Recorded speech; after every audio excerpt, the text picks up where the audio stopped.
Now to the hills of Sicily, known for great food, stunning scenery and organised crime. This is where the global mafia was born and where this week it was dealt a stunning blow.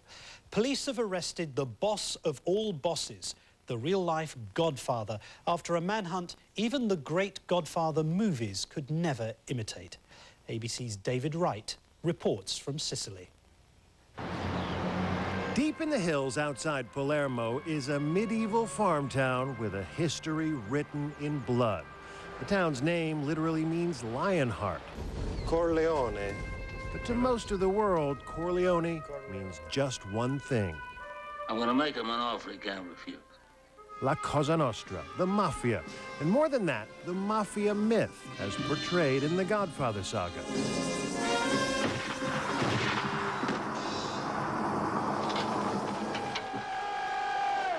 This is the real-life Godfather, a face seen this week for the first time in 43 years. As Italian authorities escorted Bernardo Provenzano to jail, young people jeered. Assassin, they shouted. Murderer. In Sicily, this is a real-life blockbuster. Bernardo Provenzano is the boss of bosses of Sicilian organized crime. He is probably, in the history of Sicilian organized crime, he's probably the most powerful mafia boss that has ever operated in Italy. Already sentenced in absentia to life in prison for the 1992 murder of two anti-mafia judges. In the early days, he was nicknamed Bernie the Tractor because he mows people down. As a top hitman for the legendary gangster Lucky Luciano, he quickly rose through the ranks. Luciano himself once said of him, he shoots like an angel. Too bad he has the brains of a chicken. But Luciano seriously underestimated him. On the run since 1963, the only picture ever taken of Provenzano had to be digitally aged for the wanted posters. I hear people saying, why haven't we caught bin Laden? It's been 3 years. And I said, here's a guy who's on an island, a little island, and 43 years they couldn't catch him. No doubt he had plenty of help from the people of Corleone. The old guys we met all said they know nothing about this so-called boss of bosses. No. I knew him when we were kids, was all one of them would say. He was a normal guy. In Corleone, the old mafia code of silence, omerta, still means something. For the American mafia, which traces its roots back to Sicily, the glory days are long gone. When I was 21. The days of the Rat Pack, when the likes of Carlo Gambino hobnobbed backstage with Frankie and the boys, all that is ancient history. Law enforcement knows how to attack organized crime, and they've used all of these tools, electronic surveillance, RICO, and cooperators, to basically knock down the shield of omerta and expose the American mafia for what it is, which is a bunch of gangsters. In the U.S., the last of the big bosses came of age when the mob was already in decline. John Gotti, the Dapper Don. If he had been a boss in 1930s or 1940s, he would be one of those historically great bosses. But he was an old-time gangster in the new-time world, and it was, you know, he was just out of place. Gotti flaunted his status as an untouchable, almost daring the FBI to arrest him. Every time he walked out of his house, it was a slap in the government's face.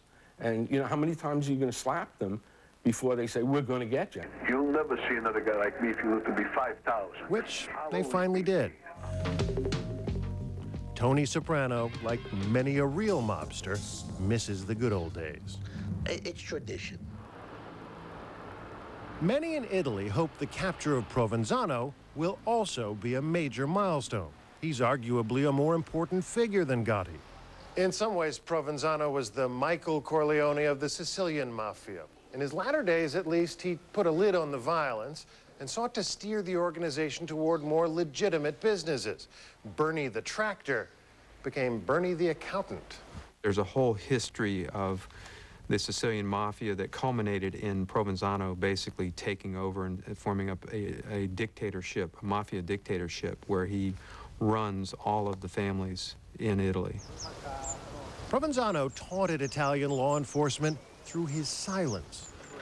All they had to go on were the coded messages on little scraps of paper that communicated his orders. Someone are to the wife and say, please don't give me more pasta. I need some cheese, maybe.